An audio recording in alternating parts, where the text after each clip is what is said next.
Andito na naman ay simpleng magtatahong vlogger ng Mauban, Quezon. At ang customer ko nga po pala dito ay sina Edward. Ayan na nga at lumapit na dyan sila laking bae. Aba ay napakalaking bata ng batang are. Dahil ang alam ko nga po ay batang bata pa siya eh. Ayan na nga at dumating dyan ang lola niya. Sabay turo ni tatay sa aking camera. Ayan na nga at napakatras na dyan si nanay. Sabay sabing, nako po at nakabidyo pala rin batang are. Ayan na nga, tapos ko nasandukan dyan sila laking bae. Sabay dating ng motor din eh. At ang sabi nga po ni tatay, baka masagi mo ang cellphone. Ayan na nga at dumating na dyan si Edward. Sabay sabing, anong ganap? Bakit may camera din eh? Ay are at nagbablog ako din eh. At para makita ko kung gaano kayo kasaya din eh, hani. At ayun na naman ako sa akin dali. Wala kayo dyan. Ay na nga at tinuro na dyan nilaking bae ang camera ko din eh. May shoutout nga po pala kay Melode Propogo, Marjen Escudero Demandante, Bianca Ordiales Leta, Sidrek at sa Mamote Bistro House, Pares ni Kuya, Prince and Princess Restaurant. Marami pong salamat sa inyong lahat at sa inyong mainit na suporta sa akin. At balik na po tayo dito sa mga customer ko. At sa dami nga nila dito, talaga namang along-alo ang kamao ko. Tingnan nyo naman at alas dating sila dito. Pakaramdam ko tuloy ay may stroke ang kuko ko. Ano daw? Bala kayo dyan.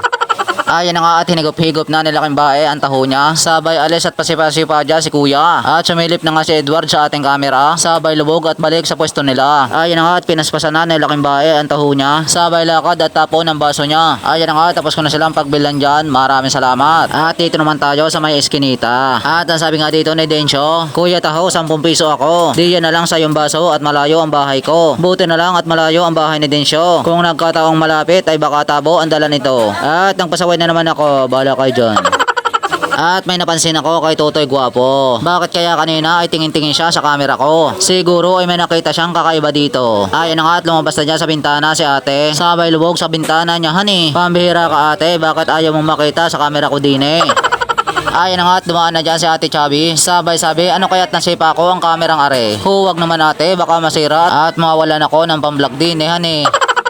Ito na lang kamerang to ang pag-asa ko para makita ko ang kagupuhan at kagandahan ng mga customer ko. At dito naman tayo kay Ate Chanchan. At ang sabi nga ni Ate Chanchan, Totoy ako nga ay iyong pagbilhan at parang gusto ko na lang aking umagahan. Char! Ayan nga, tapos ko na siya ang pagwilhan dyan. Maraming salamat. At dito naman tayo sa batang bibuhan eh. At kapag ito nga batang ito ang customer ko, lagi ang sabi ng batang ito, Kuya Vic, walang sago. At saka purong sago ang akin dito. Ito ang gusto ko sa batang ito. Bago bumili, sinasabi na ang gusto niya dito ay tama nga naman po para siguradong hindi ako magkakamali ng bigay ko. Ayan nga at nagkukwenta na siya ng pera niya dyan. Sabay-sabing, yung walang sago, kaunti lang ang arnibal ho. Ayan nga at nagsinayo-sayaw na siya dyan. Ito talaga ang kinatutuwa ko sa customer ko. Yung lumalabas ang kanilang pagkabibo pag nabili sila sa akin dito. Ayan na nga at dumaan na dyan si kuya, nabitbit ang kanyang paninda. Ayan na nga tapos na mabili dyan si batang bibo. Sabay balik at pakyot sa camera ko. Iyan ang gusto ko sa kanila. Nakakapagbigay saya sa ating camera. Ayan na nga at dumating na dyan si Pogi. Sabay sabing, Kuya taho may lalagyan ako din eh. At bunik lang nga dyan si kuya may dalang paninda. At may napansin nga ako din eh. Bakit kaya garda yung kulay ng camera ko han eh? At sumilip na naman si Nene sa camera ko. Teka, ano kayang mayroon dito? At namuna na naman ako, bala kayo dyan.